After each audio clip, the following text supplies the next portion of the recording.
देव्या तन्हागमन में मुखे छदेव्या नानाया पारा मोजाल देव्या तन्हागमन में मुखे छदेव्या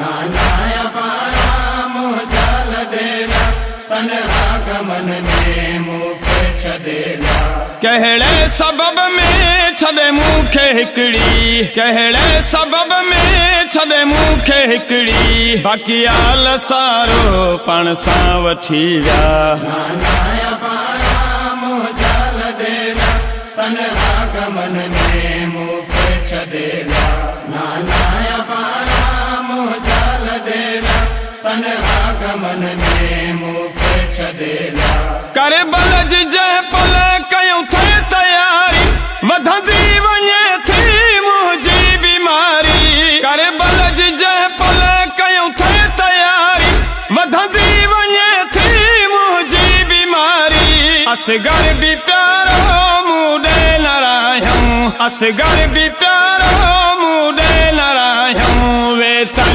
ॾुखीअ खे दुख में गॾे विया नानाया पारा मोजाल देव्या तन्हागमन में मुखे छदेव्या नानाया पारा मोजाल देव्या तन्हागमन में मुखे छदेव्या खणी खैर जी ख़बर वठी न आयो तंग अबाणनि जी ॾाढो सतायो खणी खैर जी ख़बर वठी न आयो तंग अबाणनि जी ॾाढो सतायो ॾिसां पई थी रहूं कयां थी दुआऊं ॾिसां पई थी रहूं कयां थी दुआऊं कॾहिं दा मोटी कुझु न ॾसे विया नानाया पारा मोजाल देव्या तन्हागमन में मुखे छदेव्या नानाया पारा मोजाल देव्या तन्हागमन में मुखे छदेव्या तरसन थियूं नाना जिन लाइ लिगाऊं पल पल कयां थी तंहिंखे दुआऊं तरसन थियूं नाना जिन लाइ लिगाऊं पल पल कयां थी तंहिंखे दुआऊं पंहिंजे भाउ मिठड़े अकबर खे सारियां पंहिंजे भाउ मिठड़े अकबर खे सारियां ॾिठ जंहिंखे नाना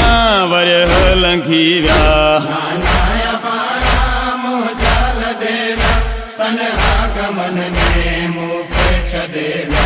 नानाया पारा मोजाल देव्या तन्हागमन में मुखे छदेव्या हसरत अमाटी मट मुजाईदा हितां मूं ॾुखायल खे वठी साण वींदा हसरत अमाटी मट मुजाईदा हितां मूं ॾुखायल खे वठी साण वींदा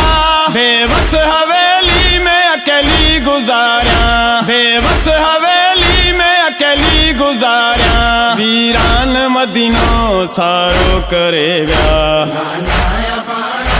मोजाल देव्या तन्हागमन में मुखे छदेव्या नानाया पारा मोजाल देव्या तन्हागमन में मुखे छदेव्या नानाया पारा मोजाल देव्या तन्हागमन में मुखे छदेव्या नानाया पारा मोजाल देव्या तन्हागमन में मुखे छदेव्या।